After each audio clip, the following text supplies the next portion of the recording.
नमस्कार दोस्तों, लाइव ज्ञान स्टडी में आपका स्वागत है। किसान और बंदर की कहानी। तो दोस्तों शुरू करते हैं। एक बार की बात है, एक बार एक गांव में एक बिजनेसमैन आया।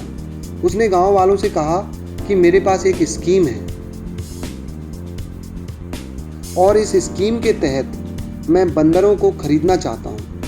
आप अगर मेरे पास बंदर लाएंगे तो मैं हर एक बंदर का आपको 100 रुपये दूंगा। गांव वाले खेती बाड़ी के काम में लगे हुए थे, लेकिन उन्होंने सोचा कि ये काम बुरा तो नहीं है, तो सभी बंदरों को ढूंढने में लग गए। कोई 2 बंदर पकड़ कर लाया, कोई 3, कोई 5 बंदर पकड़ कर लाया, कोई 10 बंदर भी पकड़ कर लाया। बंदरों के हिसाब से उस बिजनेसमैन ने उनको पेमेंट दे दिया।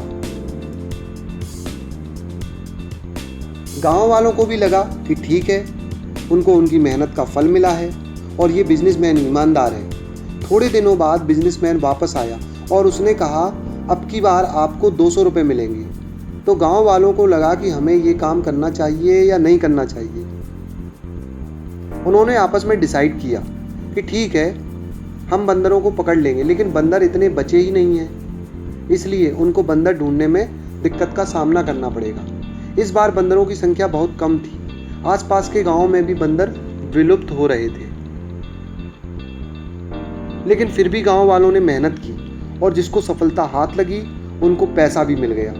अब की बार उस बिजनेसमैन ने गांव वालों से कहा कि अगर आप बंदर पकड़ कर लाएंगे तो आपको 500 रुपये मिलेंगे।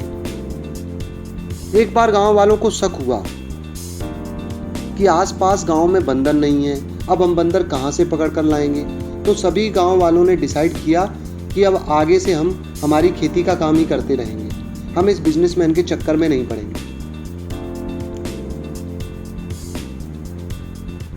अब कुछ दिनों बाद बिजनेसमैन वापस आया। उसी गांव में उसने कहा कि आप मुझे बंदर देते हैं तो मैं आपको 1000 रुपये दूंगा एक बंदर के। गांव वालों को भरोसा तो था कि ये दे सकता है, क्योंकि पहले भी उसने 100 और 200 रुपये दिए हैं।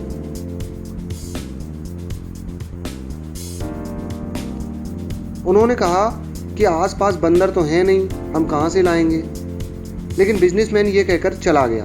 लेकिन उसके साथ में उसका जो सलाहकार था, बिजनेसमैन का एक एडवाइज़र, उसने गांव वालों से कहा कि देखो, मेरा बॉस तो चला गया, आप चाहें तो 500 रुपये में मुझसे बंदर खरीद के 1000 रुपये में बेच सकते हो। गांव वालों ने कहा ठीक है। 500 में गांव वालों ने बंदर ले लिए और अपनी मेहनत के पैसे उसको दे दिए, जबकि वो बिजनेसमैन तो उस सलाहकार को सिखा कर गया था। वह बिजनेसमैन पैसे लेकर चला गया। अब गांव वालों के साथ वो बंदर ही बंदर थे। तो दोस्तों, इस कहानी से हमें ये शिक्षा मिलती है कि किसी की जालसाजी में नहीं आए।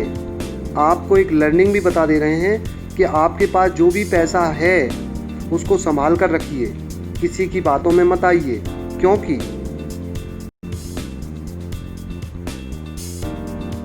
आपका धन ही मुसीबत में आपका सच्चा साथी है। आशा करता हूँ दोस्तों ये कहानी आप सभी को अच्छी लगी होगी और इस तरह की कहानियाँ को आप पढ़ रहे होंगे। इस कहानी को पढ़ने के लिए दिल से आपका शुक्रिया। धन्यवाद दोस्तों।